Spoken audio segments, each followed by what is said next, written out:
এই একটা ভুল করার কারণে আমরা 10টা বছর ইংরেজি পড়ার পরও এখনো গ্রামার ঠিকভাবে পারি না। আজকের ভিডিওতে দেওয়া এই একটাই স্ট্র্যাটেজি তুমি যদি ফলো করতে পারো তাহলে তোমারও একদিনের মধ্যে 10 বছরের গ্রামারের ঘাটতি পূরণ হয়ে যাবে। এই স্ট্র্যাটেজিটা তুমি যদি ফলো করতে পারো তাহলে তোমার রাইট ফর্ম বা কোন সময় পাস্ট হবে, প্রেজেন্ট হবে, এইসব নিয়ে কোনো টেনশন আর করতে হবে না। আসসালামু আলাইকুম এভরিওয়ান, আমি শাহরিয়ার ইসলাম মাহির। বর্তমানে পড়াশোনা করছি ঢাকার অন্যতম একটা সেরা কলেজে, গভর্নমেন্ট সায়েন্স কলেজ। আমার ইন্টারমিডিয়েট ফার্স্ট ইয়ার ব্যাচ, আমার এসএসসি ব্যাচ ছিল 2025।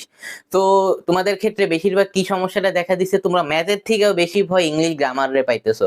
লাইক তোমাদের, আমি তো লাইভ প্রত্যেকদিন লাইভ স্টাডি করতেছি, প্রায় 8টা থেকে রাত্রি ভোর 3টা পর্যন্ত আমি লাইভ স্টাডিতে থাকি। তুমি যখন এই ভিডিওটা দেখতেছো তখনও আমি হয়তো বা লাইভ স্টাডিতে আছি।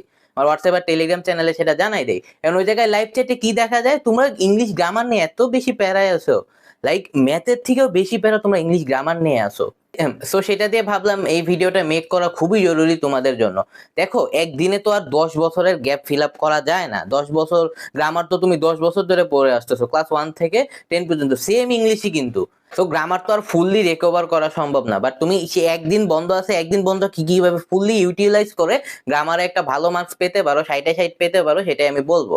গ্রামারে কিন্তু একবারে পাক্কা নাম্বার, লাইক তোমার কোনো হইলে কোনো নাম্বার কাটার সুযোগ নাই। সৃজনশীলে যেমন নাম্বার কাটে, রাইটিং পার্টে যেভাবে নাম্বার কাটে, গ্রামার হইলে কোনো নাম্বার কাটার সুযোগ নেই। ম্যাথের মতো একবারে ফুল মার্ক 60 পাওয়া সম্ভব। তো বেশি কথা না বললে ডাইরেক্ট ভিডিওতে চলে আসি। সো তোমাদের গ্রামাটিক্যাল পার্ট নিয়ে কিছু কথা বলে, তোমাদের গ্রামাটিক্যাল পার্টে সহজ আইটেমগুলো আগে বলে নেই, যেটা হলো filling the blanks with clues, substitution table, punctuation ভাই ছোটবেলায় দেখে আসতেছে, এক দুইটা রিডিং রিডিং মারলে ভাই বুঝা যায় পাংচুয়েশন নিয়ম। পাংচুয়েশনের নিয়ম আমি কখনো পড়িও নাই, জাস্ট প্র্যাকটিস করছি টুকটাক, ওইভাবেই হয়েছে। আমার ইংলিশের নাম্বার 176 ছিল, মানে গড়ে 88 করে, অলমোস্ট 90 আপ ছিল আমার। আমরা সব থেকে বেশি প্যারা খাবা হলো সিম্পল কমপ্লেক্স কম্পাউন্ড, চেঞ্জিং সেন্টেন্সের, right form of verbs are কানেক্টরসে। বাকি সব প্রিপোজিশন আর যা যা আছে ওইগুলো তো প্যারা খাবা না। চেঞ্জিং সেন্টেন্সের ইন্টারোগেটিভ বৈষবত প্যারা হবে না। ট্যাগ কোয়েশ্চেন ইন্টারোগেটিভ পারলে ট্যাগ কোয়েশ্চেন ইজিলি পারবা। তোমার মেইনলি এই তিনটাতে প্যারা থাকবে। তো এই তিনটার জন্য কি করতে পারো আমি বলি, তুমি প্রথমে তোমার গাইড বই বা তোমার যদি কোনো ইংলিশ কোচিং এ পড়ে থাকো, যে নোটটা আছে তোমার, ওই নোটটা আগে রিভাইজ করবা। বা তোমার ইংলিশ গাইড বের করে ইংলিশ গাইড থেকে মনে করো রুলস গুলা একবার রিডিং দিলা, মুখস্থ করা লাগবে না। মুখস্থ করতে যাবে না, মুখস্থ করলে মাথায় থাকবে না, তো এটা মুখস্থ করার বিষয় তো না।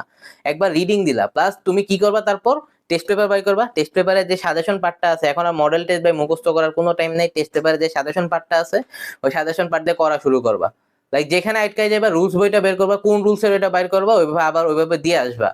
এইভাবে করবা, তাহলে এইভাবে করলে তোমার গ্রামার অনেকটা ঠিক হয়ে যাবে আর অনেকটা মুখস্থ হয়ে যাবে। তুমি সব দেখবে আস্তে আস্তে পারতেছো। এভাবে কয়েকবার করার পর, মানে একই ভুল বারবার আসার পর তোমার মাথার ব্রেনের মধ্যে তোমার সেটা গেঁথে যাবে। পরে তোমার কাছে ইজি লাগবে জিনিসটা, তোমার আর কোনো প্রবলেম হবে না, রুলসও মুখস্থ হয়ে যাবে। তো এইভাবে যত তাড়াতাড়ি সম্ভব, যত বেশি প্র্যাকটিস করতে পারো, তোমার গ্রামারে ভালো রেজাল্ট করা সম্ভব। সো আমি এখন সাজেস্ট করবো অন্য মডেল টেস্ট হ্যান ত্যান না করতে, টেস্ট পেপারের সাজেশন পার্টটা করতে।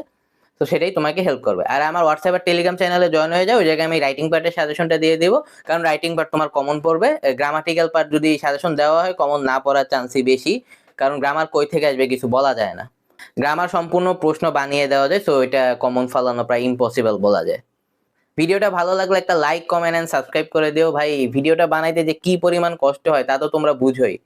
সো ওই দিক দিয়ে ভাই একটা কমেন্ট, তোমাদের একটা কমেন্ট প্রচুর ইন্সপায়ারিং হয়, যে ভাই এটা ঠিক করা উচিত ভিডিওতে, এটা ভালো লাগে না, এই জিনিসটা ঠিক করলে ভালো। অ্যাডভাইসও দাও, তাও আমার ভালো লাগে ওই জিনিসটা, যে ও আমার ভালো চাইতেছে, ও আমাকে অ্যাডভাইস দিতেছে এটা ঠিক করার জন্য, তাই এই অ্যাডভাইসটা দিছে, আমি খারাপ ভাবে নেই না। তোমার যদি কোনো সমস্যা থাকে সেটাও তুমি কমেন্টে জানাইতে পারো, আমি সব কমেন্টে রিপ্লাই দেই। আগের ভিডিওগুলো দেখে আসো, সব কমেন্টে রিপ্লাই আছে। আমি তোমাকে বলবো তিন তাণ্ডব কোর্সটাতে এনরোল করার জন্য। আমি আজ থেকে 1 বছর আগে এই কোর্সটাতে এনরোল ছিলাম। এই কোর্সটার সাজেশন যদি ফলো করো, ইনশাল্লাহ ভাই তুমি জিপিএ 5 পেয়ে যাবা। লাইক আমার ফিজিক্সের নাম্বার ছিল 97, হায়ার ম্যাথে 99। তো এইভাবে ভালো ভালো নাম্বার পাইছিলাম আমি এগুলো নিয়ে ভিডিও বানাইছি। তোমরা সাজেশন গুলো প্রচুর হেল্প করে, লাইক উনি 50 টাকা করে সিকিউ দিয়ে দিয়েছিল, ওইগুলাই আইসা পড়ছে সব কমন। তুমি যদি তিন তাণ্ডবের সাজেশন গুলাই করে যেতে পারো, তোমার A+ কেউ ঠেকাইতেছে না।